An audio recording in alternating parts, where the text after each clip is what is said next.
홍봉주의 정치쇼 일부 매주 금요일은 이제 여러분들께서 꼭 만나고 싶어 하시는 분들 모시겠습니다. 이름하여 봉도사의 한라인. 자, 오랜만에 준비한 코너죠. 이제 이렇게 한라인이 만들어졌다라고 하는 것은 우리 프로가 정상의 자리에 자리 잡기 시작했다. 이런 말씀입니다. 자, 여의도에서 그 누구보다도 제가 늘 형님으로 모시고 싶은 분. 사석에서 형님 하면서 큰절하고 싶으신 분. 여의도에서 국민들 마음속 속 시원하게 해주는 순서로 오늘 최장기 랭킹 탑에 계신 노회찬 정의당 대표 모셨습니다. 안녕하세요. 예, 안녕하세요. 예, 영광입니다. 노회찬 반갑습니다. 예, 요즘 얼굴이 환해지셨어요. 예. 예, 선거 끝나고 예. 선거 때 정말 사랑을 많이 받았잖아요. 예. 예. 과분할 정도로. 예. 지지율도 또 올라갔어. 선거 올라갔습니다. 끝나자마자. 네. 야. 사실 이걸 제대로 지켜내는 것. 예. 지지율이라기보다 한번 올라가면 고정되는 게 아니라 예. 깜빡하면 내려가더라고요. 그래서 그렇죠. 이걸, 올라가긴 어려운데 예, 내려가긴 내려가기 한 방에 쉬워요. 훅. 한 방에 훅 가는 거죠. 이걸 또 잘 지키기 위해서 저희들이 예. 배전의 노력을 다해야 된다 생각합니다. 지난번에 저희 방송 초창기쯤에 한번 나오셨었잖아요. 맞죠. 반응이 어땠어요? 아유, 저는 그렇게 유명한 프로인지 몰랐어요. 예, 저는 사실 처음 나왔는데 예. 굉장히 반응들이 또 평소에 이런 정치 시사의 거리가 좀 있다고 생각되어지는 그런 또 이 댁에 계신 여성분들, 예. 조그마한 이제 가내공업 같은 데서 함께 일하고 있는 그런 분들이 바로바로 연락이 와가지고. 그렇죠. 라디오 일하면서 라디오 틀어놔야 되니까. 네네. 그래서 이 프로를 들으면서 이 정치에 대해서 멀게만 느껴졌던 정치에 대해서 굉장히 쉽고 가깝고 재미있게 공부하고 있다. 학습 효과가 있다. 평상시에 노회찬 의원님이 나오시면 한 3배는 듣는 것 같아. 아유, 뭐 평상시보다. 그런 이야기 있겠습니까만은 하여튼 이 프로 자체가 예. 굉장히 힘을 갖고 있는 것 같아요. 알겠습니다. 자, 노회찬 의원님, 정치 최고의 전문가시죠? 아마 8.95단쯤 되시는 것 같아요. 샵 1035 단문 50원, 장문 100원. 샵 1035 여러분들 함께 해주시기 바라겠습니다. 택시기사님, 그 다음에 버스 운전기사님, 주부님들, 그리고 방금 말씀하셨듯이 공장에서 함께 듣고 계시는 분들, 회사에서 함께 듣고 계신 분들, 오늘 금요일 기분 좋게 환호지를 기해드리겠습니다. 이민희님, 노회찬 의원님 나오신다고 해서 급 보는 라디오 틀었어요. 호호. 이민희님에게 손 한번 흔들어 주세요. 저기 예. 보시고요. 안녕하세요. 이게 또 이런 게 있군요. 예, 이거 지금 다 보는 거예요. 근데 이 보는 라디오, 이게 얼마나 우리가 민주적인 방송이냐면요. 다른 데선 보이는 라디오라 그래요. 근데 우리는 청취자가 주인입니다. 보는 라디오. 말 하나가 이렇게 차이가 납니다. 그렇습니다. 예. 디테일에 강하시네요. 저는 보이는 라디오인데 우리 작가분들이 무슨 얘기냐. 1조 2항. 모든 권력은 국민으로부터 나온다. 모든 힘은 정치자로부터 나온다. 자, 신매님, 노회찬 의원님 격하게 환영합니다. 허명남님, 여긴 미국에 스마트폰으로 저녁 밥 하면서 한국 정치쇼를 이렇게 열심히 듣게 될지 몰랐어요. 오늘도 모두들 화팅하세요. 저도 캘리포니아 리버사이드. I used to study over there. Long time ago. Once upon a time. 예, 원스 어폰 어 타임은 청담동에 있는 재즈바입니다. 자, 대선 끝나고, 자, 정의당 이제 정말 아까 한 방에 훅 간다 그러는데 앞으로 플랜이 있을 거 아니에요. 네. 저는 이제 세상이 사실 바뀌고 있어요. 예. 문재인 정부가 또 들어섰기 때문에. 예.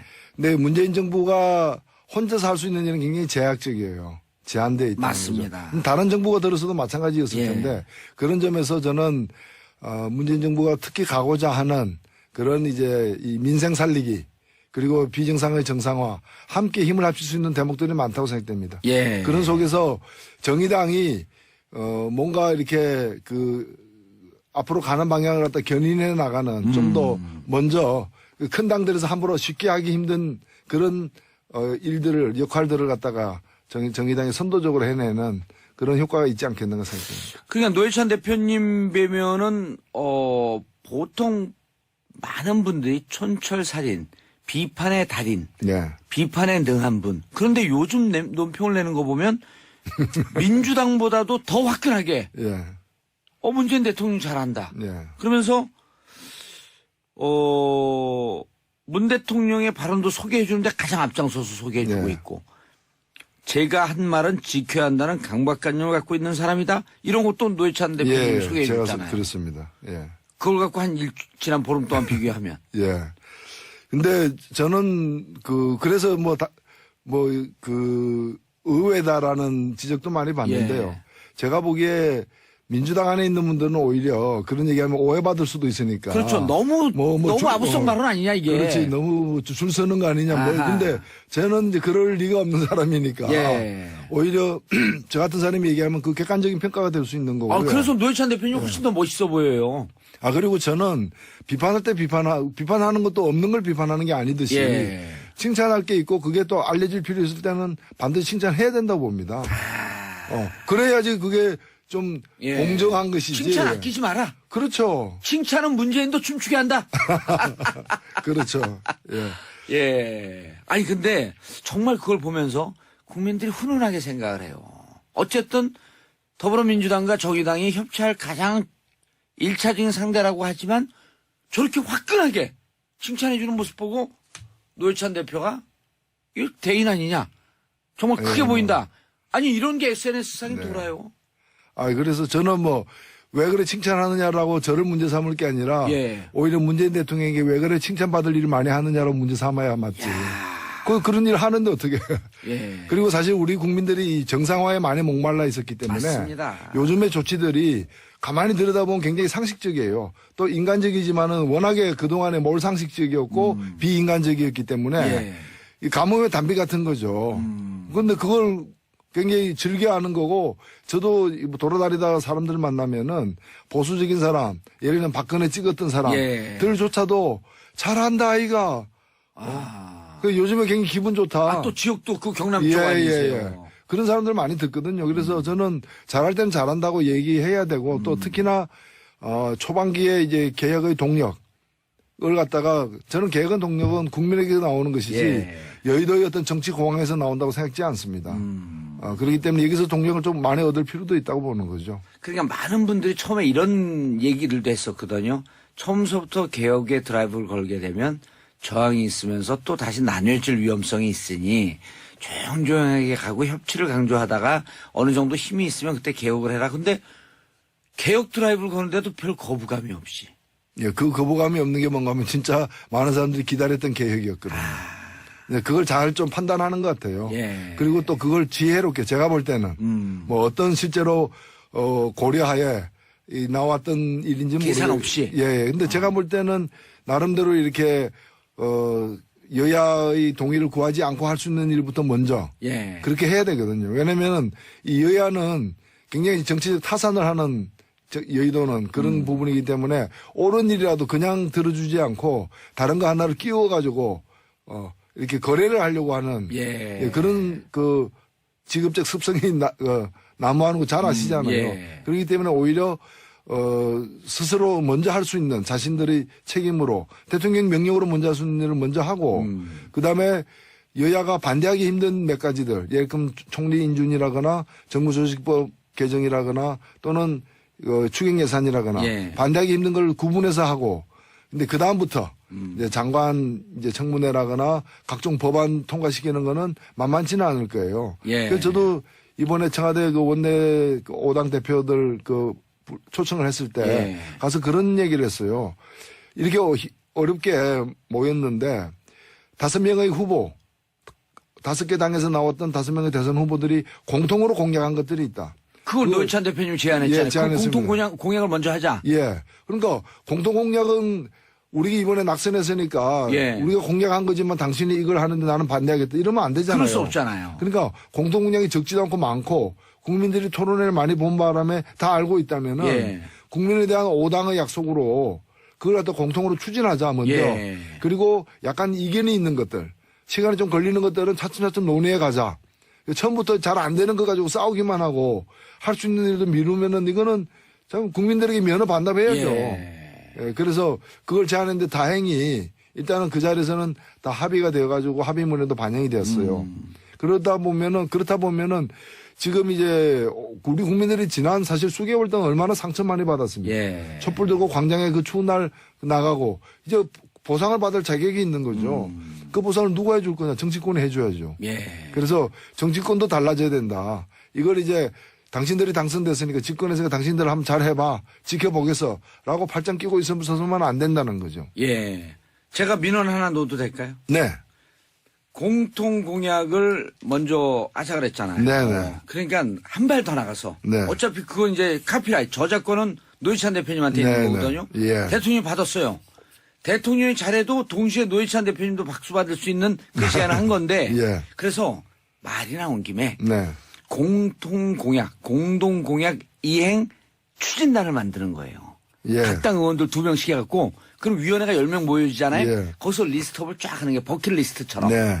그래서 그것을 당 의원들 10명에서 모여서 만들고 그것을 이행해 나가는 것을 국민들에게 계속 발표해 주는 겁니다. 아주 좋은 예. 그러니까 그날 원내대표들이 훈훈하게 만났거든요. 예. 성과물을 공통 공약 이행 추진단을 만들자. 예. 그리고 의원들 2명이면 그럼 10명이 일주일에 한 번, 일주일에 2번씩 모여서 회의하니까 예. 싸울 일도 없잖아요. 그렇죠. 개혁은 진척이 되고. 예. 그래서 그것까지 해주셨으면 그날 좋겠어요. 합의된 것 중에 하나가 여야정, 예. 정이라는 건 청와대인데 여야정 상설협의체를 구성하기로 했고 예. 일단 실무협의에 들어갔고 아. 곧 청와대가 안을 낼 것 같은데 그 상설협의체 안에 예. 방금 말씀하신 공통공약 이행 추진단 예. 예. 그 리스트를 쫙 만드는 예, 거예요. 예. 적어도 2017년 우리 대선 때 이런 리스트를 만들었다. 네. 이건 꼭 해내겠다. 예. 그럼- 좋네요. 예. 그래서 이런 걸 둬가지고 실제로 하는 거예요. 하는 거죠. 예. 그래서 이제까지 국민들 잘 못 본 거 있잖아요. 예. 싸우는 거는 싸우더라도 힘을 합할 때 힘을 합해야 되는 게 예. 힘 합치는 건 잘 못 봤잖아요. 이제 그런 걸 갖다 실제로 한번 보여주는 거죠. 그 공통 공약 이행 하나씩 될 때마다 네. 각 당이 지정하는 네. 서울 지역 혹은 전국 어느 지역 모처에 만나서 의원들이나 그 대표들이 대통령 보도면 막걸리 한 잔씩 마시는 거예요. 더 좋은 아이디어네. 미리 장소를 공지하고 예. 그럼 우리도 거기 가서 정치적 방송도 하고 예, 예. 그럼 그 지역의 사람들이 야 이번에 이거 해서 우리 지역에 온다니까 지역 경제도 살고 예. 괜찮지 않아요? 좋을 뿐만이 아니라 예. 빨리 들어오십시오. 빨리 들어. 방송하겠습니다. 자, 그런데 한 보솔론이 이렇게 얘기했어요. 문재인이 하면 다 이뻐 보이는 정의당. 아, 예. 어떻게 생각하세요? 예. 그 신문이 그 평소에는 정의당 다룬 적이 없는데 예, 이렇게 또 네거티브로 다뤄졌는데 하여튼 근데 네거티브로 네거티브 같진 않아요, 이거는. 예, 저는 뭐 네거티브로도 환영합니다. 자꾸 다뤄주면. 근데 사실은 이 신문이 이제 아니 잘했기 때문에 잘했다고 한 것이지 예. 못한 일까지도 잘했다고 하는 게 아니지 않습니까? 그래서 문재인이 하면 다 이뻐 보이는 게 아니라 이쁜 짓을 하니까 이쁘다고 얘기하는 건데 그래서 이게 인터넷 기사로는 떴는데 뭐 신문까지는 안 나갔던 것 같아요. 안 나갔는데 계속 이런 식으로 정의당에 대해서 관심을 그 신문께서 가져주시기를 예. 당부드립니다. 그 신문에서 관심 갖는 것보다요. 저희 한 번 나오면 한 100배 관심이 아, 쏠립니다. 그럼 뭐 계속 나오겠습니다. 불러만 주시면. 그리고 논평 보시면요. 윤석열 홈런, 강경화 쌍수로 환영. 아, 화끈하게. 예. 아, 저는 굉장히 기뻤고요. 예. 있는 대로 이제 얘기를 했는 건데 저는 그래서 저희 주변에다가도 잘할 때는 예. 그걸 가지고 칭찬하면 우리가 어떻게 될까 이런 거 따지지 말자. 예. 잘할 때는 눈을 딱 감고 박수 치자. 알겠습니다. 박수 칠 땐 눈 감자. 뭐 이런 거죠. 예. 샵 1035. 단문 50원 장문 100원. 청취자분들과 함께하는 방송, 소통의 방송, 민주적인 방송입니다. 5302님. 국민의 편인 국민대변인 노회찬님 쓴소리 단소리 거침없이 뿜어주세요. 박소희님 노 의원님 말씀하신 가장 오래된 당이라고 하셨는데 역시 다르세요. 멋지십니다. 지켜보다 따뜻한 한마디와 객관적인 질책 이 시대에 꼭 필요한 정치인이십니다. 6229님 와 이거 화물차 운전하다가 가다가 한 문자 한 줄 보내야겠어서 쉼터에서 주차하고 보냅니다. 노회찬 대표님도 대한민국 대통령 하셔야 합니다. 화이팅! 아이고, 뭐, 극한 칭찬들 올라요. 이게 읽어드리기가 민망해. 자, 그런데 문재인 대통령이 또 충격적인 가족 식사비를 사비로 하겠다? 특수활동비 쓰지 않겠다? 네. 그러기 한 55억쯤 되는 돈을 청년 일자리 만드는데 쓰겠다? 예. 아니, 평상시에 식사를 사비로 안 썼나 봐요. 그걸 보고 국민들이 더 놀랐어요. 예, 그러니까 그거 아마 관례였을 거예요. 관례에서 그래서 거기 이제 영감 식사도 예. 그 공적인 이제 업무 수행의 일부라고 이렇게 간주하면서 뭐 박근혜 대통령 의상비까지도 뭐 다 그랬었던 것 같은데. 그랬죠. 그래서 이것은 굉장히 신선한 충격이고 이 자체만으로도 평가되겠지만은 문제는 아마 이 소식을 듣고 굉장히 이제 두려워하는 많은 사람들이 생겨났을 거예요. 왜냐하면은 그 공기업들. 예. 그 법인카드 갖다가 그냥 그렇죠. 자기 사비로 막 쓰는 분들. 아, 그렇죠. 그 법인카드 가지고 막 와인, 그 다음에 예. 집 근처에서 빵집에서 빵 싸는 것까지도 그런 게 과거에 맞아요. 청문회 때 많이 드러나지 않았습니까? 예. 그리고 더 나아가서, 우리나라 이제 그 1년에 뭐 수백억씩 쓰여지고 있는 특수활동비. 예. 에 대해서 전면적으로 이제 새롭게 이제는 개혁에 나서야 되는데 그 나서는 방법을 갖다가 직접 책임지는 부분부터 나부터 솔선수범하겠다. 이렇게 나선 거니까 굉장히 잘하는 것 같아요. 특수활동비 한 8천억 되는데 그중에 한 4천억은 국정원이 쓴다 그래요. 그렇죠. 그래서 그것도 다 명목을 만들어라. 다만 정부에서 비공개로 보고만 해라. 근데 사인만 하면 리스트 없이 뭐 쓴지 모르고 사인만 하면 되는 돈이 어디 있어요 그게. 그러니까 이게 사실은 국정원도 마찬가지인데 예. 국정원이 하는 일 때문에 일반인에게 공개하기 어려운 부분이 있을 수 있습니다. 예. 공개하지 말아 이거예요. 저는. 그렇죠. 그 대신 그 안에서는 그 감찰권을 가진 쪽이라거나 이런 데서는 볼 수 있게끔. 우리 영수증까지 첨부돼야지 그 돈으로 골프 쳤는지 뭐 했는지 알 수 없게끔 해놓고 이거는 국가 기밀이라고 얘기하면 오히려 불신만 커진다는 거고요. 대표적으로 국회입니다. 국회인데 국회도 뭐 액수는 적지만은 예. 뭐 아시다시피 홍준표 지금 전 경남지사가 예. 이런 얘기를 본인 입으로 했어요. 자기가 이제 뭐 성안정 사건 등을 해가지고 자금 축적한 문제가 되니까 그거 내가 그 원내대표 할 때 그 특수활동비가 4천, 5천 매달 예. 현찰로 왔다. 현찰로. 특수활동비를 갖다가 어디 쓰는가를 갖다가 모르게 하기 위해서 현찰로 왔다. 계좌 이체하지 않고 현찰로 5천만 원씩 매달 나오는 겁니다. 그 돈을 갖다가 쓰고 남은 걸 갖다가 근데 그게 국민 세금 아니에요. 그렇죠. 쓰고 남은 걸 부인에게 그 집사람에게 줘가지고 생활비로 썼다. 이건데 그 본인이 한 얘기예요. 예. 그 회사라고 하면 횡령이에요. 횡령이 아니 이건 국회도 횡령입니다. 왜냐하면 국회도 특수활동비가 그 관계법에 따르면은 기밀 유지가 요구되는 정보활동과 사건 수사거든요. 그러니까 이제 어디서 그 미행한다거나 그다음에 숨어가지고 누구를 관찰한다거나 예. 이럴 때 드는 비용들 아하. 이런 걸 일일이 다 미리 다 예산을 타기 힘든 거고 갑자기 발생할 수도 있고 하기 때문에 일정한 돈을 주면 그걸 알아서 그럴 때 쓰라는 건데 국회의원이면 근데- 상대당 의원들하고 무슨 정책 협의하기 위해서 만난다든지. 근데 그것이 정책 협의하면서 만나면은 영수증 끊으면 되지 그게 그렇죠. 기밀이 아니잖아요.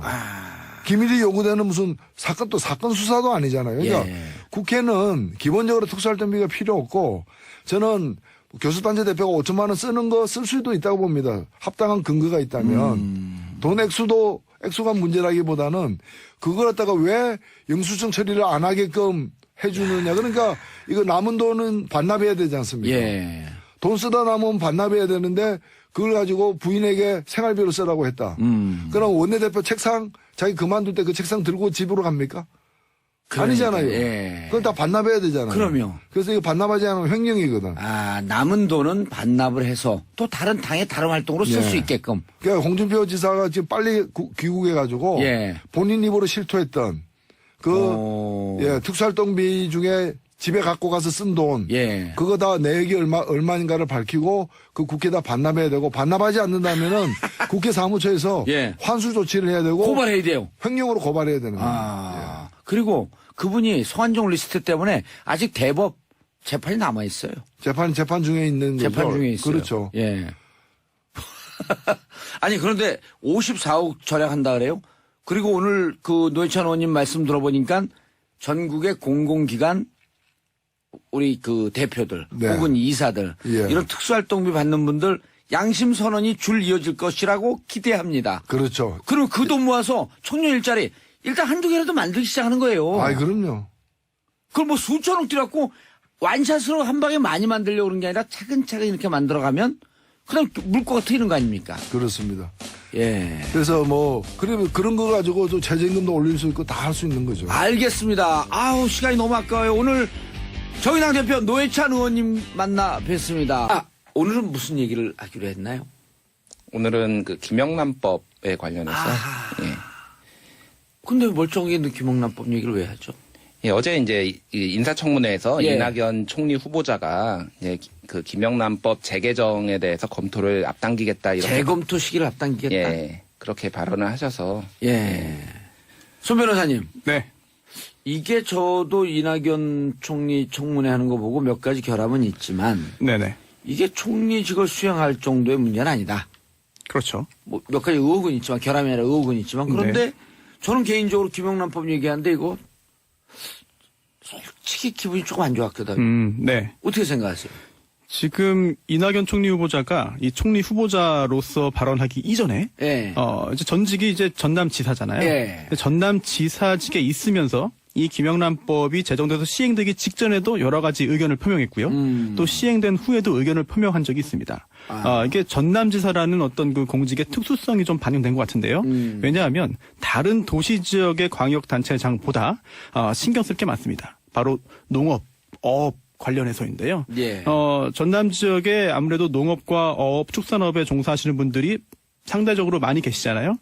선물 보낼 때. 그렇습니다. 뭐 굴비도 그렇고 한우도 그렇고 예. 이런 것들이 이른바 3만 원, 5만 원, 10만 원. 이 김영란법에 있는 그 대통령령에 있는 시행령에 있는 그 규정 때문에 유권자인 이런 전남 도민들이 좀 피해를 입고 있다. 예. 그렇기 때문에 그에 대한 신경을 쓰는 발언들을 지사 시절에 많이 했고요. 예. 그게 다시 이제 이번에 청문회장에서 나온 것 같습니다. 그런데 사업을 크게 하시는 분들만 주로 만나는 거 아닙니까? 예, 이제 뭐 김영란법이 이제 뭐 부작용이 있다. 이제 뭐 예. 여러 이제 시행하면서 말이 많았는데요. 결국은 이제 이거에 대한 취지를 들여다봐야 되고 그게 이제 어떻게 시행되고 있는지를 봐야 되는데 이게 처음에 이제 이 제정된 그 배경에는 2012년에 그 벤츠 여검사 사건이 있었지 않습니까? 거기서 그렇죠. 예, 변호사 남자 내연 관계에 있는 변호사 남자친구가 그 검사 여자친구한테 벤츠 리스료도 대주고 명품 백도 사주고 근데 대가성이 없다고 알선수재죄가 적용이 안 됐습니다. 그러면서 이제 그러면은 이제 좀 엄격하게 공직자에 대해서는 적용을 하자 해서 이제 이게 탄생하게 된 배경인데 2013년에 이제 법이 만들어졌는데 지금 시행까지도 벌써 거의 4년이나 걸렸습니다. 예. 그동안 이제 반대가 엄청나게 많았던 거죠. 그래서 이제 시행한 지 7개월밖에 안 됐는데 이거에 대해서 벌써 개정에 들어가겠다라고 하는 것이 정말로 이게 맞는 방향인가에 대해서는 왜냐하면 대통령도 이제 자기 손수 식사 이 비용을 다 본인이 되겠다는 예. 국가의 어떤 청렴 방향성이거든요. 청렴함은 방향성이거든요. 근데 이낙연 총리 후보자께서 이거에 어떤 빠져나갈 구멍을 일종의 만든다라는 건데 예외 조항을 만들어서 그런 것들은 조금 어떤 문재인 대통령의 어떤 방향성하고 맞지 않는 부분이거든요. 국민 정서하고도 안 맞아요. 국민 정서하고도 국민들 안 안 불편해 이거 갖고 이 김영란법 있는데 사는데 별로 안 불편해요. 지금 문제가 되고 있는 또 이제 어제 청문회장에서 나왔던 그 핵심적인 내용을 한번 짚어보고 논의하는 예. 게 좋을 것 같은데요. 김영란법에 따르면 이런 규정이 있습니다. 직무 관련성이 있으면 공직자 등이 아무것도 받으면 안 돼요. 일단. 그리고 직무 관련성이 설령 없다 하더라도 한 번에 어떤 사람한테 100만 원을 초과하는 걸 받거나 아니면은 1년에 300만 원 초과하면 안 됩니다. 받으면 안 됩니다. 그런데 이게 중요합니다. 예외가 있습니다. 바로 원활한 직무 수행, 뭐 사교, 의례, 부조 목적으로 제공되는 경우에는요. 그 유명한 350인데요. 음식물은 3만 원, 선물은 5만 원, 경조사비는 10만 원. 여기까지는 괜찮거든요. 그러다 보니까 선물의 경우에 5만 원까지는 괜찮다. 그런데 뭐 굴립이나 한우나 이런 그 농축산물 중에서 5만 원을 넘는 것들도 많이 있잖아요. 이런 경우에는 어민들, 농민들, 이제 축산인들이 손해 본다, 큰일 났다라고 해서 이 5만 원을 좀 높이자. 선물 5만 원 제한을 뭐 10만 원으로 올리자라고 하는 논의들이 이낙연 후보자뿐 아니라 여러 그 농어촌에 지역구를 두고 있는 국회의원들이 이미 이야기를 하고 있고 법 개정안이 많이 올라와 있습니다. 5만 원 넘으면 선물은 무조건 못 받아요? 안 되죠. 그런 문제가 좀 있을 수가 있겠네. 왜냐하면 웬만한 그 수산 선물, 농업 선물 이런 것도 5만 원 다 넘어가는 게 있는데. 그렇죠. 뭐 웬만하다고 말씀드리기는 좀 어폐가 있을지 몰라도 5만 원 넘지만 이게 뭐 아주 큰 문제가 있을 것인가라고 생각할 수 있는 그런 이제 우리나라에서 만들어지는 그런 그 선물들이 많이 있거든요. 근데 이게 판매가 위축되니까 이로 인해서 실질적으로 서민들이 농민, 어민, 축산인들이 지금 굉장히 큰 피해를 입고 있다. 이런 문제 제기는 지금 일어나고 있습니다. 아, 그러네요. 그러니까 일반적인 식사만 우리가 생각을 했는데 막상 이것을 생산하는 선물을 보내야 되는 상황. 꽃 같은 경우는 어떻게 해야 돼요? 네, 꽃도 맞아요. 못 보내요? 예, 화훼 농가 같은 경우에도 마찬가지인데요. 아니 이거- 예를 들어 무슨 상가에 꽃 보내고 네. 저도 수시로 보내는데 그거 보내면 네. 안 돼요? 아, 이게 경조사비에 포함되는 게요. 돈만 되는 게 아니에요. 축의금, 조의금 등을 의미하는 부조금뿐 아니라 예. 화환, 조화 이것도 다 포함돼가지고 합해서 10만 원으로 제한됩니다. 그렇기 때문에 조화를 예를 들어 20만 원 상당의 조화를 그건 아니, 보냈다. 안 조화는 되죠. 보통 한 7, 8만 원 수준이거든요. 그 정도면 되는데 예. 그것만 보내고 끝내는 게 아니라 예. 또 이제 조의금도 보내는 경우 있잖아요. 같이 합해서 합해서 10만 원 넣으면 안 되니까 이것도 상당한 제한이 될 수 있는 것이죠. 예, 그럼 7만 8천 원짜리 화환 보내고 2만 2천 원 조의금 내야 돼? 그럼 9만 9천 원인가요? 10만 원이요. 10만 원이요? 예, 100원 빼갖고. 그건 괜찮죠. 네. 이런 문제, 현실적 문제가 있긴 있네요. 전혀 없는 건 아니네. 예, 현실적인 문제가 없다고 볼 수는 없는데 이게 이제 가끔 이제 착각하시는 분들이 있는데 이게 공직자, 그러니까 이게 해당 적용 대상자는 정치인, 공직자, 그리고 언론인, 그리고 교직원입니다. 교사. 그러니까 나머지 기업간이나 이런 데서는 전혀 상관이 없는 문제입니다. 정치인. 예, 정치인, 공무원, 예, 그리고 언론인, 그리고 교직원, 교사, 이제 사립학교 교원까지 포함해서 공립학교는 원래 공무원이었고 사립학교 교직원까지 포함해서 이제 저는 언론인인가요? 이제 프리랜서 언론인이신데 소속이 안 됐기 때문에 아마 해당이 안 되지 않을까요? 예, 언론인이라고 하면은 약간 부정확하죠. 표현이 정확히 예. 하면은요. 언론사의 대표자 아니죠. 언론사 사장 아니니까. 예, 아니죠. 그리고 언론사 임직원, 임원도 아니고 직원도 아니시죠. 언론사 대표네요. 인터넷 언론 등록을 해놨으니까. 그럼 그래요? 안 되네. 근데 이게 그럼- 그 언론도 이제 예. 언론중재 및 피해구제 등에 관한 법률 2조 12호에 나오는 언론사만 돼요. 그러니까 네. 일반 인터넷 언론사 이런 건 또 적용이 안 되는 거예요? 네, 그렇죠. 다행이네. 네. 그런데, 이게 이제 그렇게 기업하는 사람들한테 타격이 있는데, 김영란법 할 때 사람들이 이런 댓글을 올려요. 3만 원 넘어가는 밥이 있어요? 이런 사람들이 90% 넘어요. 보통 여의도에서 정치인들이 왔다 갔다 기업인들이 왔다 갔다 하면 뭐 1인분에 5만 원, 7만 원 이런 거 있는데 보통 사람들이 3만 원 넘는 밥이 있어요? 이게 국민들 정서거든요. 3만 원, 5만 원, 뭐 5만 원, 7만 원은 결혼할 때 상견례 할 때밖에 못 먹죠. 결혼하셨어요? 한 10년 전 했습니다. 그러니까 국민들 정서하고 그냥 따로 노는 거예요. 밥 얘기는. 그렇죠. 그러니까 이게 문제점이 뭐냐면은 이제 국민을 위해서 이거를 이제 법 개정을 하겠다라는 취지는 이제 어느 정도 인정을 하는데 도대체 이제 그 국민이 누구냐는 겁니다. 그러면은 이제 한국은 이제 갑과 을의 나라 뭐 이런 식으로 표현하는데 저는 사실 갑과 을의 나라가 아니라 갑을병정의 나라라고 보거든요. 갑, 을 말고도 병정도 있는데 도대체 이 법을 개정하면은 혜택을 보는 사람은 대부분의 갑이고 소수의 을이고 서민들 뭐 병정이라고 불리는 서민들은 혜택이 없어요. 3만 원짜리 식사를 대부분 뭐 도시락 3,800원짜리 식사하시는 그런 뭐 취업준비생 이런 사람들은 전혀 상관이 없는 얘기입니다. 결국은 이거를 이제 어떤 그 혜택을 받는 사람과 그러니까 청탁을 하려는 사람들 그 사람들의 이해관계지 이거는 서민들하고는 사실 상관이 없는 문제라고 볼 수 있죠. 그리고 어쨌든 우리 사회가 이런 돈 받고 주고 향응하는 이런 도덕 불감증 사회이기 때문에 도덕의 도덕성에 대해서 좀 회복하자 이런 게 기본 취지 아니에요? 예, 그렇죠. 이제 올 1월에 이제 국제 투명성 기구가 발표를 했는데 한국의 청렴도 순위가 37위에서 52위로 15계단이나 하락을 했습니다. 역대 최저치거든요. 이제 이거 발표한 이래로 한국이.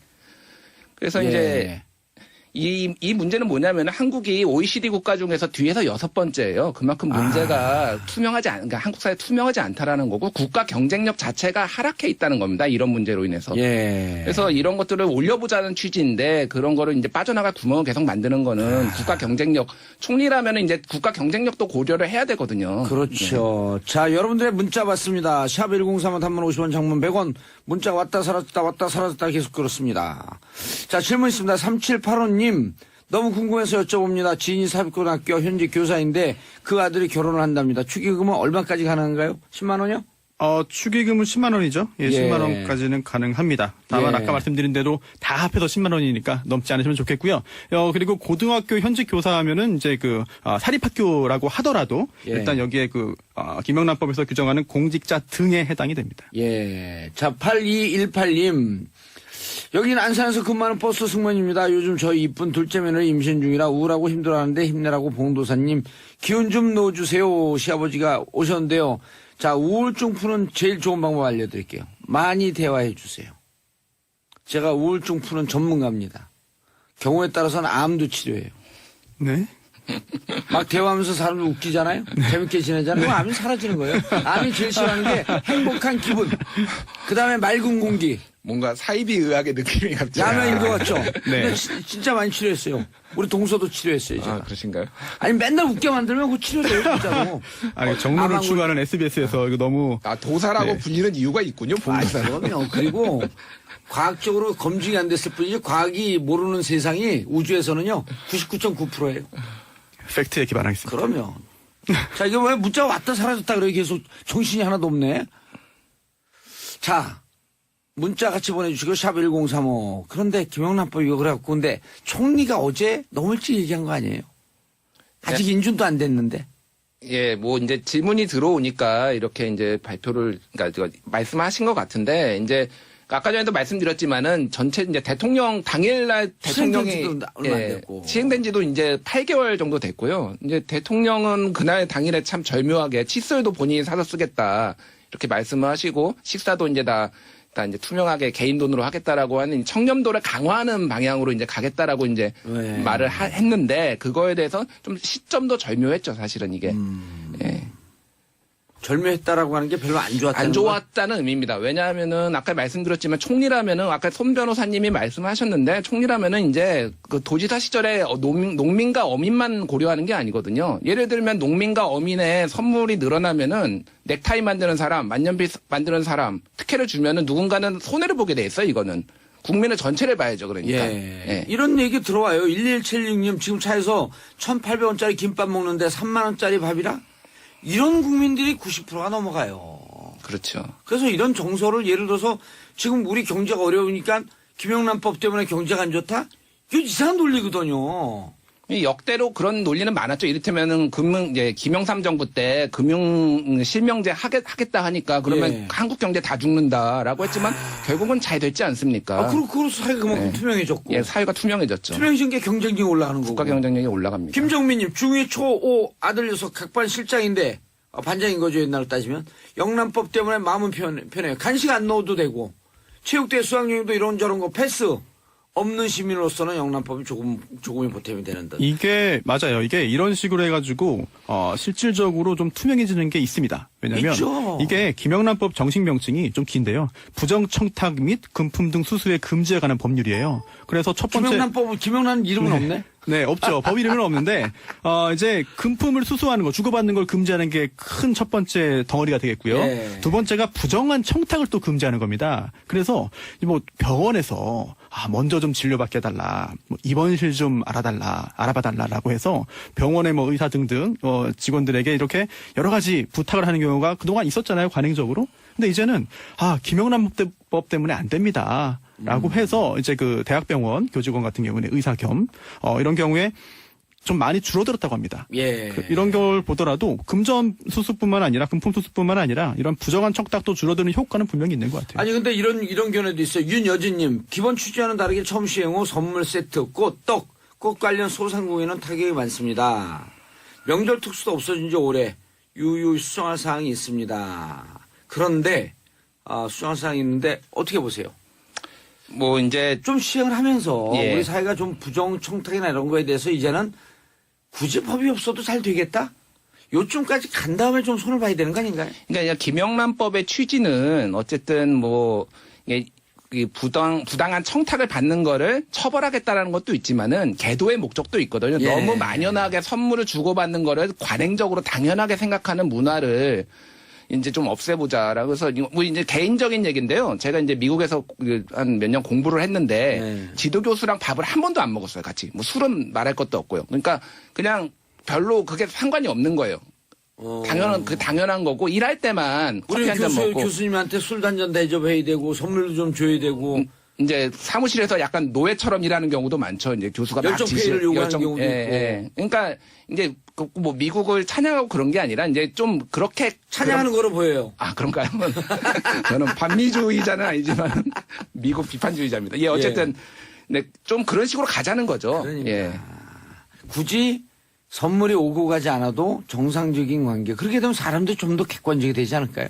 그렇긴 한데 그럼 선물 품목을 선물로 주고받을 수 있는 것을 생산해서 판매하는 소상공인이나 예, 그런 문제가 있죠. 뭐 이제 그런 농민, 어민, 축산인들 사실 생계와 직결되기 때문에 굉장히 민감할 수밖에 없습니다. 그 이해관계를 조율해야 되는데 그 이해관계 조율이라는 게 법을 만들었다고 해서 끝나는 게 아니라 계속 해나가야 되거든요. 아, 이해가 되네. 이낙연 총리 지명자도 없애자 이게 아니고 선물이나 이런 거는 조금 가격을 좀 올렸으면. 네, 또 가격을 올리고 또 특정한 품목의 경우에는 예외로 두거나 아, 농축산물을 네. 농수축산물을 예외로 한다. 네, 아니면 예외를 두지 않더라도 일정 기간 유예를 추가적으로 주거나 이런 다양한 그런 의견들이 있죠. 아, 예외를 줄 수도 있겠네요. 예를 들어 농산물. 예, 이제 그런, 이제 현재 이제 11건이 지금 국회에 이제 올라와 법안이? 있거든요. 법안이 아하. 지금 이제 지역에서 예. 민원을 받은 국회의원들이 대부분 낸 거고요. 이제 할 수도 없네, 그것도. 그 내용은 뭐냐면은 대부분 유예 기간을 두거나 농축 수산물에 대해서는 예외를 두자라는 게 그 법안들의 대부분 내용입니다. 그래서 이제 어쨌든 전남지사를 하셨고 그런 예. 고충을 잘 알기 때문에 그런 방향으로 이제 개정을 하겠다라는 이제 취지인 것 같고요. 그래서 저도 이제 뭐 보완할 점은 있는데 아까 말씀드렸듯이 그러면 농민, 어민만 국민이냐. 그럼 여러 가지 이제 또 반대 논란이 나올 수가 있어서 쉽지 않은 문제인 것 같습니다. 이거는. 제가 국회에 있을 때 이런 법이 통과가 안 돼갖고 저는 좀 행복하긴 한데 이거 무척 복잡하긴 하네요. 연수경 님이 또 이런 견해 보내주셨어요. 저희 시어머니가 꽃집 하시는데요. 스승의 날에 꽃이 잘 안 나가요. 선생님에게 감사의 마음도 약소하게 표현 못할까요? 너무 삭막해요. 심지어는 꽃 가져온 선생님이 네. 돌려주기도까지 한다. 그렇습니다. 스승의 날 카네이션다는 게 그동안에 이제 그 아름다운 이제 풍습이었는데 네, 미풍양속. 그렇습니다. 그런데 이거를 그 국민권익위원회에서 유권 해석을 내립니다. 그래서 카네이션을 선물하는 건 당연히 안 되고 생화하는 거 안 되고 이거를 종이를 접어가지고 가짜 꽃을 만들어서 선물하는 것도 안 된다. 라고 하는 그런 유권 해석을 내립니다. 물론 법원의 판단이 아니기 때문에 나중에 이게 정말로 문제가 될지는 뭐 단정할 수 없겠습니다만 일단 권익위원회에서는 종이로 만든 꽃 선물도 안 된다. 이건 선물이니까 안 된다. 라고 할 정도로 아주 엄격하게 해석을 했는데요. 글쎄요. 이렇게 법원의 판단과 나중에 문제가 됐을 때 동일할지 여부는 권익위원회가 장담할 수 이렇게 없겠네요. 생각한 건 아닐까? 종이를 빙자한 5만 원권으로 네. 꽃 만들까봐? 이제 실제 기발한 생각입니다. 실제 저는 기발한 생각만 합니다. 돈도 종이니까. 그렇네요. 예. 오, 지폐. 5만 원짜리 지폐를 한 네. 10장 정도 묶어갖고 꽃을 만들어요. 그럼 다양한 지폐를 섞어서 하면 예, 좀 이거 지폐인데 어떻게 하려고. 그렇네요. 받고 싶어지는데요. 네, 스승의 날 지나서 실제 이제 언론 보도가 나온 게 있는데요. 어떤 거냐면은 요즘 스승의 날의 카네이션은 단순히 옛날처럼 접어서 하는 게 아니라 고가의 5만 원, 10만 원짜리도 이제 탁자 위에 놓여집니다. 그러면은 오. 이제 누군가 하면은 굉장히 부담을 느끼는 학생들이 있다는 거죠. 그러면 그거를 종이로 접어서 하면은 그거 자체가 빈부격차를 드러낸다라는 겁니다. 그래서 차라리 일괄적으로 금지해 버리는 게 그래서 이유가 있었네. 대표자 한 명만 하는 게 오히려 나을 수도 있다라는 예. 반대 의견도 있거든요. 그래서 오히려 이제 부담을 덜었다라는 그런 의견도 많습니다. 예. 또 그 꽃이라고 하는 꽃 사이에 네. 5부짜리 다이아를 하나 놓아갖고 꽃 너무 선물. 지금 학생들의 순수한 마음을 너무 왜곡하는 거 아닙니까 지금? 네. 아니 이제 그렇게 불법을 하는 사람도 혹시 있을까? 그렇죠. 있을 수도 있죠. 너무 그 정치인의 시각으로 학생들을 보시는 거 아닙니까? 음모론의 시각이네, 지금. 그리고 오늘 좀 심했나? 네. 이게 법이잖아요. 예. 뭐 청탁 금지 법이기 때문에 이거를 개정하려면은 국회 절차를 국회에서 해야 됩니다. 이정현님. 이거 새누리당 대표 그분 아닙니까? 무소속이신 분요? 예. 예. 과거에 금액 때문에 농어축산만 피해보고 대기업이 파는 햄 세트 참치만 엄청 팔렸으니 이게 독소 조항이긴 하네요. 그렇죠. 대기업이 팔 때는 금액을 맞추긴 게 상대적으로 용이합니다. 가능하죠. 예. 네, 뭐 29,000원. 그렇습니다. 그렇게 해가지고 아주 49,000원, 49,000원. 아주 대량으로 생산해가지고 일반적으로 소량 만드는 것보다도 더 가격을 낮출 요인이 있기 때문에 어찌 보면은 좀 소상공인은 손해를 보고 그 빈틈을 대기업이 아주 파고들 수 있는 답이 안 이런 나오네. 부작용이 있네요. 답이 안 나오네. 그렇죠. 오늘 답을 만들어야 되는데. 아니, 더군다나 지금 이게 문제가 되는 게 아니 국회에서 법을 통과해서 바꿀 수 있는 거를 왜 이 국무총리 후보자한테 질문했을까? 이 부분이 궁금할 텐데요. 예, 그러네. 예. 그렇잖아요. 근데 이게 약간 그 질문의 시의성이 있습니다. 적절합니다. 왜냐하면 이 김영란법을 바꾸는 건 국회가 할 수 있지만 3, 5, 10 이 숫자를 바꾸는 거는 국회를 통과하지 않아도 됩니다. 바로 그래요? 이게 대통령령에 있기 때문인데요. 그렇죠. 국무회의 시행령으로. 심의를 거쳐서 네, 이게 그 대통령이 김영란법 공포해버리면 자체를 바꾸는 되거든요. 거는 국회에서 해야 네. 되지만 네, 숫자, 액수, 네, 그거는 시행령. 그렇습니다. 예를 들어 액수에 대해서는 대통령령으로 정한다라고 네. 이렇게 되어 있기 그렇습니다. 그래서 5만 원을 10으로 숫자를 고치는 것은 사실은 국무회의 심의를 거치는데 또 국무회의에서 뭐 국무총리가 또 부의장 아니겠습니까? 예. 또 거기에서 영향력도 미칠 수 있고 굉장히 중요한 질문을 한 것 같아요. 이미애님, 논문 심사도 김영란법 때문에 간편해졌대요. 심사 후 다과 고급 식사 싹 사라졌대요.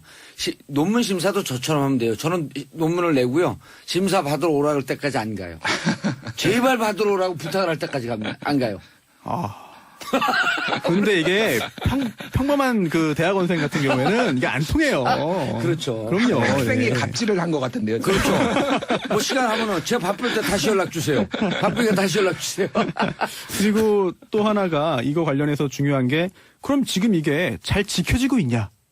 그리고 이 김영란법이 7개월 동안 실효성 있게 지금 네네네. 이거 이 법 저촉으로 처벌받은 사람이 있냐? 그렇습니다. 7개월 동안 여러 가지 문제가 되고 인터넷을 뜨겁게 달궜는데 그래서 정말 처벌받은 사람 있냐? 이런 의문이 또 생기는데요. Who is that? 네, 제가 알기로는 형사처벌을 받은 사례는 없는 것으로 알고 있고요. 이번에 받을 사람 생겼잖아요. 그 검찰이요. 예, 네. 이영렬. 네. 그다음에 안태근. 첫 번째 이제 김영란법 관련된 인지 사건으로 이제 인지 사건으로. 네, 이제 그 처리될 것으로 보이는데 감찰 결과 혹시 그런 문제가 생긴다면은 뭐 이제 여러 가지 문제 제재가 가해질 수 있겠고요. 또 서울 강남구청장님도 문제가 한번 있었습니다. 예. 그 관내에 있는 그 경로당에서 이제 그 여러 가지 그 제공들을 했는데 아하. 이거는 문제가 안 된다고 경찰이 봤습니다. 왜요? 받은 분들이 공직자 등이 아니었기 때문에. 그건 또 뭐야? 네. 그럼. 그러니까 공직자 등이 받아야 되는데 이거를 받은 분들이 공직자 등이 아니었어요. 그래서 문제가 예. 없다는 경찰의 발표가 있었습니다. 알겠습니다. 영화가 될 정치와 영화. 야, 이게 진짜 정치를 영화로 만들고 또 영화를 많은 사람들이 보면 정치가 그럼 정치쇼가 앉을 자리 없어지는데. 자, 오늘 영화와 정치 이야기할 분 이름도 멋져요. 오동진. 인사하시죠. 네, 안녕하십니까. 네. 영화평론가입니다. 왜 근데 목소리를 쫙 깔아요? 한번 그래봤어요. 네. 자, 영화가 된 정치 이야기. 네. 어떤 영화 골라오셨어요? 아니, 그러니까 제가 그 전에 말씀드리고 싶은 게요. 예. 이 정치 쪽 얘기할 때 정치판이라고 그러잖아요. 예. 문화 쪽에서 이 판자리를 붙이는 데는 영화판밖에 없습니다. 뭐 무용판, 음악판 이렇게 얘기 안 하잖아요. 오. 무용계, 음악계, 미술계 이렇게 왜 얘기하잖아요. 정치하고 영화가 비슷한 거예요. 좀 밑으로 보는 거예요? 아니 밑으로 보는 건 아닌데 좀 아수라장인 건 맞잖아요. 좀 역동적인 느낌이 그렇죠. 나네. 정치판, 예. 영화판. 그러니까 사실은 정치와 영화가 이렇게 좀 맞붙어 있는 건 사실입니다. 네. 그 요거는 괜찮은데 예. 제가 이제 이걸 이제 작가분께서 고정으로 갈 것이냐 말 것이냐 이런 예. 고민하는 것 같아요. 근데 왜? 제가 안 갈 것 같아. 왜요? 왜냐면요. 문재인 대통령이 너무 잘해요, 요즘. 이게 영화가 되려면 정치가 막 흔들려야 되거든요. 아니에요. 아니에요? 예, 대선 끝나면 네. 정치에 대한 관심들 다 없어지고 네. 정치 프로 없어진다 그랬어요. 그거 제 봉도사 아닙니까? 정치에 대한 관심이 2배로 높아질 것이다. 그렇죠. 왜? 그럼 뭐, 네. 그럼 좋죠. 비정상이 정상이 되면서 세상이 바뀌네. 음흠. 정치가 이렇게 재밌을 수가 있어? 그리고 또 정리해야 될 얘기가 좀 많긴 하죠. 네. 그리고 정치가 아주 시니컬하고 부정적인 줄 알았더니 따뜻하네. 할 얘기가 많은 거예요. 어쨌든 뭐 그럼 그 봉도사님의 그 예. 예측을 제가 믿겠습니다. 그리고 영화를 통해서 정치 얘기를 해야지 들어요. 네. 음악을 통해서 영화 얘기를 해야 돼요. 정치 얘기를 해야 돼요.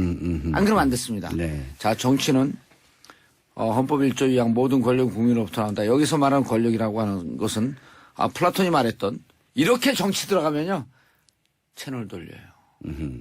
재미없죠. 재미없어요. 네. 그러니까 자꾸 왜냐면요. 예. 그 사람들은 작은 우주의 이야기를 좋아하거든요. 구체적인 얘기. 큰 우주는 뭐 종교, 뭐 정치, 사상, 뭐 거대 담론, 예. 뭐 자여, 이거 구체적이고 사람 이야기, 예. 뭐 이렇게 작은 동네 이야기. 정치를 통해서 외면하면 큰 얘기를 하는 걸 좋아하는 정치를 외면하면 미천한 사람들의 지배를 받는다. 딱 이렇게 얘기하면 멋지잖아요. 그래서 네. 누가 얘기했어요? 그럼 우리 할아버지요. 할아버지 누구신데요? 플라톤이요. 이래야지 귀에 꽂히는 거예요. 그렇죠. 네. 자, 무슨 영화? 영화가 된 정치 이야기는 이제 저는 사실 영화가 그 이른바 예지 감각이 있어요. 그래서 저는 이 여름에 나올 영화인데요. 예. 택시 운전사란 영화가 나올 걸 생각하면서 이걸 만든 감독이 이제 장훈 감독인데 처음에는 어쩌려고 저러나 이랬었어요. 어허. 네. 어쩌려고 저 광주 민중항쟁 때 얘기 요걸 또 다시 그 들춰낼까. 비수원에서. 네. 박근혜 시대가 끝나지 않았는데 이렇게 생각했는데 예지 감각이 있어요. 끝날 거 알고 있었던 거죠. 이게 여름에 개봉될 건데 원래대로라면 12월까지는 지난 정부가 계속 가야 되는 거 아니었겠습니까? 예. 그런데 이제 이 택시 운전사 기획된 게 한 2년 됐어요. 그러니까 그런 기사가 나왔었잖아요. 그렇죠. 그러니까 촛불 전국 이전이에요, 이미. 장훈 감독은 여러분들 잘 아시다시피 의형제, 영화는 영화다. 이런 작품을 만든 고지전 이런 영화를 만든 의형제는 감독이- 무슨 영화였죠? 남북의. 그렇죠. 그러니까 강동원이 이제 간첩, 예. 네, 그 송강호가 국정원 이렇게 서로 쫓기다가 이제 의형제처럼 예. 가까워진다는 어쩌면 그 남북이 서로 적대 관계이면서 결국은 그 공존관계라는 안에 거죠. 그 네. 안에 형제로서 흐르고 있었던 피가 있었다라고 하는 것을 은연중에 비춰주는. 그렇죠. 네. 그래서 이제 사실은 남북 관계 문제를 두 남자의 버디 무비를 통해서 뭔가 관객들과 함께 해소하고 싶어 했던 그런 감독의 욕망이 있었던. 네. 있어 보인다 진짜. 그냥 뭐 친구 영화 이것도 아닌 버디 무비. 있어 보여. 오랜만에 쓰는 단어네요. 예. 저도. 네. 어쨌든 요 택시 운전사는 그 실제 택시 운전사도 이렇게 들어가면 어떨까요? 택시 드라이버. 그럼 마틴 스코시지 영화 같은데요. 네. 그거 아마 장훈 감독이 생각했을 거예요. 예. 오버래핑 되게. 예, 마틴 스코시지의 택시 드라이버 로버트 니로 나왔던 그 영화 또 생각하면서 제목을 이렇게 짓지 않았을까 하는 생각도 들고요. 예. 어쨌든 1980년 5월 18일 날 이제 일이 시작되잖아요. 예. 요 영화는 19일부터입니다. 그러니까 광주에서 광주 항쟁이 일어난 민주화운동이 일어난 그 그렇죠. 다음 날. 그 이제 일들이 터지고 학살이 벌어지고 그랬을 때 예. 아무도 못 들어가잖아요. 예. 근데 독일인 그 공영방송 기자 아마 GDF 기자였던 것 같은데 예. 위르겐 힌츠페터가 이제 광주로 들어갑니다. 독일인 누구죠? 위르겐 힌츠페터 위르겐 힌스페터 네. 기자죠. 기자죠. 네, 광주 항쟁을 취재하기 위해서. 카메라 기자예요. 무슨 네. 일이 있는지. 그렇죠. 뚫고 들어가는 건데 사실은 이 사람이 그 서울도 지리를 모르는데 광주를 어떻게 알겠습니까? 아하. 보통 이제 많은 사람들이 생소한 장소에 가면 택시를 무조건 타죠. 임대하죠. 네. 택시를 타서 하루 종일 빌리거나 예. 뭐 이렇게 하지 않습니까? 똑같은 거죠. 근데 그 당시에 광주 시내로 들어갈 택시가 없었는데 예. 김사복 씨라는 분이 태우고 들어가는 거죠. 근데 영화에서는 이걸 약간 좀 희화시켰을 거예요. 뭐냐면 제가 시나리오를 봤었는데 이 송강호 씨가 맡은 이 김사복 택시기사 분은 다른 사람들은 다 들어가길 원치 않는데 돈을 2배로 주겠다고 하고 그리고 약간 뭐랄까요 그 정국에 대한 감각이 없었던 거죠. 다른 택시 기사에 비하면. 그래서 위르겐 힌츠페터를 데리고 시내로 들어가서 광주의 참상을 직접 목격하게 된다는 얘기고요. 예. 그러니까 광주의 문제, 광주 항쟁, 광주 민중 항쟁의 어떤 그 과정을 이 독일인과 독일인을 태우고 들어간 한 소시민의 시각으로 소시민의 정치에 대해서 시선으로. 전혀 무관한. 그렇죠. 그땐 정치쇼도 없었잖아요. 그렇죠. 제가 네. 대학생이었으니까. 네, 저는 고등학생이었고요. 네. 그랬어요? 네. 깜짝이야. 어쨌든 이거를 막 그 예를 들면 우리가 다 알고 있는 사실이라고 생각하지만 예. 소시민의 시선에서 그 정직한 시선에서 보면 그 모습들이 어떻게 비춰졌을까 그리고 거기에 진실은 어떻게 또 다른 모습으로 숨겨져 있을까 이런 것들을 보여주는 영화죠. 장훈 감독이 사실은 이런 류의 드라마를 촘촘하게 잘 엮는 연출력이 좋은 감독. 이 영화를 고른 이유는 뭐예요? 이제 저는 사실 요때 할 줄 알았어요. 이 영화가 5월이니까. 그래서 아마도 그 극장의 어떤 그 규모나 사이즈를 예. 좀 크게 잡는 것 같습니다. 그래서 여름 시장으로 옮겨간 것 같고요. 아하. 그만큼 이 영화에 대한 뭐 자신감 뭐 이런 것이 지금 있다는 물 거겠죠. 들어왔을 테니까요. 문재인 대통령이 또 잘하고 계시니까. 네. 그리고 광주에서 지난번에 이물위반 행진곡. 기념사 좋았잖아요. 그 가고 있는 김소형. 네. 김소영 씨인가요? 김소영 씨인가? 그분 안아주고. 그렇죠. 야. 저는 그 그러니까 기념사 연설문에서 광주 시민분들께 부탁한다고 하시면서 5.18 정신으로 평생을 희생하면서 살아온 또 다른 많은 젊은이들을 기억해달라. 이거 아주 중요한 얘기거든요. 우리가 그 시대에 네. 사는 거 아니에요? 그렇죠. 예. 광주 정신은 전국구다.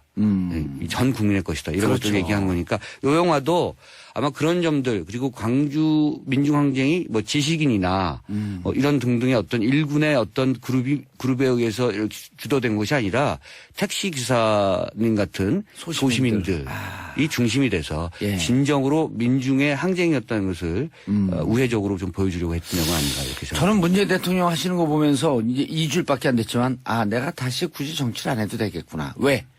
더 잘하고 내가 생각했던 것을 잘 하는 분이 있기 때문에 이제 나는 방송이나 열심히 해도 되겠구나. 이거 좀 해주세요. 그래도 정치는요. 아니요. 근데 제가 어디에서 딱 이 마음에 싱크로율을 봤냐면 저희가 80년대 1, 2학년이었었거든요. 네, 대학교. 네. 근데 그때 무슨 생각을 했냐면 살면서 계속 이 바닥에 있으면서 정치하면서 민주화운동을 하면서 내 젊은 날에 나의 마음은 5.18 광주항쟁에 밀고 가고 있다. 네. 50이 넘어서 다시 나의 식어가는 심장을 세월호가 다시 뜨겁게 불태웠다. 네. 네. 그 얘기를 똑같이 하신 거예요. 5.18. 그렇죠. 이 정신을 잊지 않고 있는 많은 분들이 있음을 기억해달라. 역사가 면면이 이어지고 있다. 이런 거죠. 네. 그래서 내가 그 딱 보면서 5.18 항쟁을 잊지 않는 나보다 네. 더 나이가 드신 분이 정치를 저렇게 당당하게 있으면 이제는 한 발 좀 우리는 물러나도 되겠다. 방송이 나가니라 방송도 열심히 하면서 사장님한테 잘릴 뻔했어요. 방송이나? 이거 지워주세요. 어쨌든 뭐 저도 굉장히 감동적으로 들었고요. 예. 이 근데 5.18 소재로 한 영화 많았잖아요. 다른 영화들과 화려한 휴가도 있었고. 예. 네. 화려한 휴가 있었죠. 어쩌면 지난 5.18 소재의 영화들은 일종의 팩트 체크가 좀 필요했었던 영화들인 것 같아요. 이제 5.18를 한번 정확하게 정면으로 기록해보자. 예. 그리고 보여주자. 이런 화려한 휴가 같은 경우가 그 도청에서 벌어진 예. 총격 사건에 그걸 중심으로 해서 이야기들 엮어거든요. 그러니까 사람들이 많이 잊혀져 가고 있거나 잊었다고 생각하고 있는 그런 기록들을 다시 한번 극화시켜서 보여줬다면 사실 이 택시 운전사 같은 경우는 그 중에서 한 이야기를 이렇게 픽업한 거죠. 구체적인 어떤 사례들. 예. 그리고 작은 눈을 통해서 전체를 보려고 하는. 그리고 이제 사람의 이야기를 통해서. 예. 이런 비슷한 영화가 사실 효자동 이발사라고 있었어요. 그렇죠. 역시 송강호 씨가 나왔는데 청와대 주변에 이발사의 예. 이야기를 통해서 이발사의 시선을 통해서 박정희 정권의 얘기를 그렸던 작품이죠. 잔혹 무도함. 그렇죠. 그래서 아이를 고문하는. 끌려가서 고문당하고 예. 뭐 등등 그런 일이 있었고요. 사실은 올리버 스톤 감독의 영화도 예. 사실은 이런 류의 작품들이 굉장히 많죠. 한 어떤 한 국가의 어떤 그런 이야기를 통해서 그 내부의 어떤 쿠데타나 뭐 등등의 이야기를 폭로해 가는 한 기자의 이야기를 그린 작품 이런 것들이 굉장히 많죠. 할리우드에는 이런 영화들이 꽤 많이 있었습니다만 어쩌면 우리 같은 경우는 실제로 정치적 검열이 있었고 등등 해서 많이 만들어지지 못했는데요. 아마 요번 한 5년 동안은 비교적 본물처럼 나오지 않을까 저는 그렇게 생각합니다. 그러면 한편의 영화가 300명 국회의원이 하는 그 얘기보다도 더 의미 있고 감동 있게 다가갈 수가 있거든요. 네. 자, 주연 배우가 송강호. 또 네. 토마스 크리츠만. 네, 토마스 크레치만이고요. 이 영화의 비하인드. 독일 사람이 어디 사람이에요? 이 토마스인가 미국 사람 같은데요. 그런데요. 네. 국적은 아마 오스트레일리아나 뭐 이렇게 제가 기억하고 있습니다. 예. 근데 활동은 미국에서 하고 있습니다만 네. 그 출신은 좀 다른 지역이고요. 예. 비하인드 스토리는 이제 여기에 출연 배우가 오동진이 있었죠. 네, 잘렸죠, 근데. 오동진이 누구예요? 저죠. 난 오동진이 오동추요. 동생인가 누구가? 그래서 제가 단역으로 출연했었어요? 출연하려고 했었죠. 근데 이게 왜냐면요. 토마스 크레치만이 이제 요 윌겐 힌츠페터 역이잖아요. 예, 독일 출생이래요, 근데. 그렇죠. 예. 아, 독일 출신이군요. 예. 아, 그렇군요. 근데 활동은 지금 예, 다른 데서 오스트리아에 하고. 했다, 저 네, 독일로 죄송합니다. 이민 간지는 잘 모르겠지만 네, 어쨌든 독일 아니, 출생이래요. 오스트리아였다고 생각했던 걸 제가 잘못 얘기했어요. 아, 오스트리아? 네, 아하. 요새는 정말 정확하게 오는구나, 바로바로. 예, 그러면. 큰일 날 뻔했네. 하여튼 윌겐 힌츠페터가 그 광주로 들어가기 전에 한국인 기자를 만나거든요. 예. 그 한국인 기자 역할이 필요했던 거예요. 아, 그게 네. 오동진? 네, 할 뻔했던 거죠. 네. 어. 영어 발음이 안 좋아서. 왜요? 아, 뭐, 저 독일 사람도 영어 발음 안 좋을 텐데. 근데 너무 안 좋다고 그래서. 자, 전혀 근데 보다- 그 실존 인물인데. 네. 그때 10일 동안 광주에 있었단 말이에요. 그렇죠. 네. 일단 광주항쟁 민주화운동이 진행되는 게 10일이었었는데 그 뒤로 독일은 무사히로 갔대요. 일단 일본으로 간 거죠. 예. 일본으로 가서 그 자기가 찍은 필름을 아마 어떤 캔에 숨겨서 일본으로 밀반출하는데 굉장히 극적인 과정이 있었던 것 같고요. 그게 아마 영화 속에서 나오나요? 나올 겁니다. 그래서 어허. 일단 일본을 통해서 자국인 그 독일로 GDF로 돌아가서 예. 자신의 방송사로 돌아가서 그리고 그걸 방송을 하기 시작했고요. 그게 워낙 충격적이니까 곧바로 이제 전 세계 통신이 받은 거죠. 예. 윌겐 힌츠페터가 그럼 우리가 광주에서 찍혔던 그 희생자들 네. 얼굴 나간 사진 이런 등등 이 모든 게 이분이 찍은 건가요? 그렇죠. 그 군인이 뭐 예컨대 뭐라 그러죠? 그 곤봉으로 치는 학생을 때리고 있는 그 장면들. 장면들. 대부분의 그 장면들이 유명한 광주의 장면이 다 이분의 그렇죠. 손에 의해서 나온 거네요. 그러니까 진실은 사실은 절대 숨겨지지 않는다. 진실은 침몰하지 않는다. 그렇죠. 그걸 보여준 아주 우리는 대표적인 포기하지 않는다. 네. 그러니까 이 밀반출되는 과정 자체가 워낙 극적이니까 예. 이 장훈 감독이 그 부분을 극화하는데도 굉장히 신경을 쓴 것으로 예. 알고 있고요. 아직 영화가 공개가 되지 않았습니다만 이전부터 워낙 이 작품의 기획이 알려지게 되면서 굉장히 화제를 먹었었고요. 그리고 송강호를 캐스팅한 것 자체가 단순한 스타 캐스팅이 아니라 송강호가 기묘하게도 현대사의 인물들을 소시민을 연기해내는데 굉장히 적격입니다. 그리고 뭐랄까요, 이렇게 스크린에 딱 달라붙는 듯한 느낌이 든다고 할까요? 아주 내추럴하면서도 그 역사 속에서 살아 숨쉬는 인물들을 연기하는데 굉장히 적격이죠. 알겠습니다. 샵 1035 단문 50원 장문 100원 문자 폭탄 터지고 있습니다. 이상민님. 정치가 너무 재밌어져서 영화는 좀 재미없어질지라도 요즘 조금씩 변하는 대한민국이 너무 좋아서 눈물이 납니다. 그 밖에도 많은 분들이 문자 보내고 계십니다. 9334님, 번스 씨는 인천맨. 1일 문자를 안 하면 손에 가시가 돋친다. 2340님. 자, 화물기사 6687님, 안산에서 버스 운전하는 8218님, 사무실에서 눈치 보며 듣고 계시다는 강전하님, 정치조를 들으며 사이다 마신 기분이다라는 박우진님, 계속해서 여러분의 문자 받고 있습니다. 샵 1035 단문 50원 장문 100원, 오동진 평론가의 영화가 될 정치 이야기.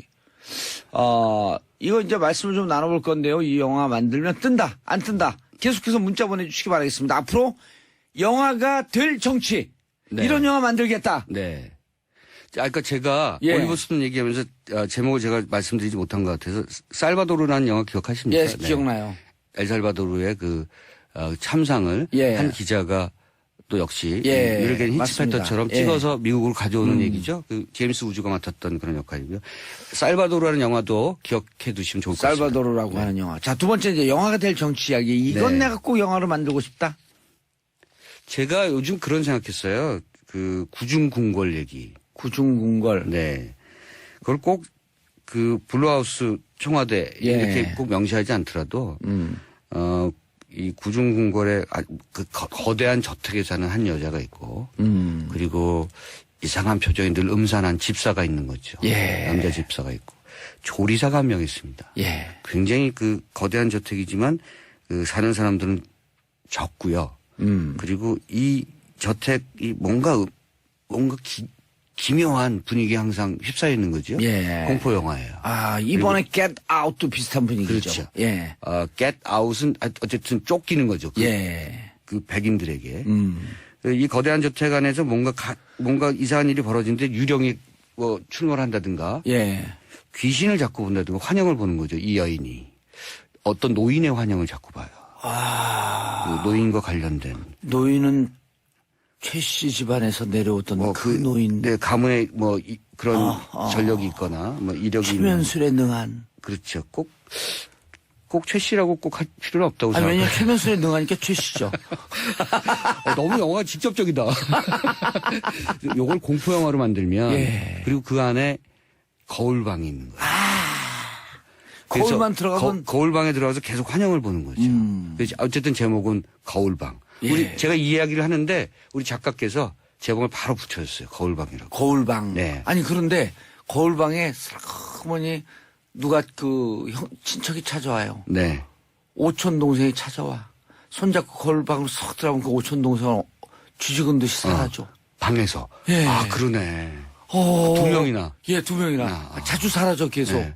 그다음 그리고 자꾸- 제이모 씨 기자도 왔는데 기자도 사라져. 취재하던 기자가. 예, 취재하던 기자가. 그리고 어떤 여인이 오는데 예. 여인이 왔다 가면 꼭 집안에 뭐가 없어져요. 없어져요. 네. 귀금속이나 예. 뭔가 자꾸 없어져요. 예. 그리고 그리고 저 들판에는 말이 뛰어놀고 있어. 여기서 좀 갔다 이거는. 대저택이니까 그 말이 뛰어노는 거는 그건 약간 코미디다. 진짜. 예. 근데 말이 러시아에서 왔나 봐. 블라디미르 이런 말이야. 말을 타고 정원을 오고 간다. 예. 네. 말도 거울을 본다. 이런 영화 기억하세요? 1940년에 알프레드 히치콕이 만들었던 레베카. 예, 예, 예. 로렌스 올리비아하고 잉그리드 버그만 나왔죠. 예. 그래서 이 레베카에서 그 여자가 어쨌든 성에 들어가서 예. 뭔가 자꾸 이상한 걸 보잖아요. 예. 그리고 거기 여자 집사가 하나 있고. 어. 네. 그래서 뭔가 시달리는 얘기. 그 공포스러운 분위기. 그리고 1944년에 그 가스등이라는 영화 기억하실 겁니다. 잉그리드 기억나요. 버그만 예. 나왔던 거. 이 가스등에서는 남자가 계속해서 여자를 속이는 거잖아요. 자꾸 이상한 약을 먹으면서 기억력을 없애게 하고 등등. 그리고 결국은 여자를 살해하려고 하고 어쨌든 얘기는 좀 다른데 그 분위기는 그런 분위기로 만들고 싶어요. 가스등의 저택, 레베카의 저택. 이거 저택 안에서 벌어지는 이야기. 예. 그리고 공포스러운 이야기. 네. 어떻게 영화가 될까요? 이재춘님 제목은 거울방 딱입니다. 이거 됩니다. 유소희님 벌써 너무너무 오싹해요. 무서워요. 박용선님 국회의원 박용선 그분인가요?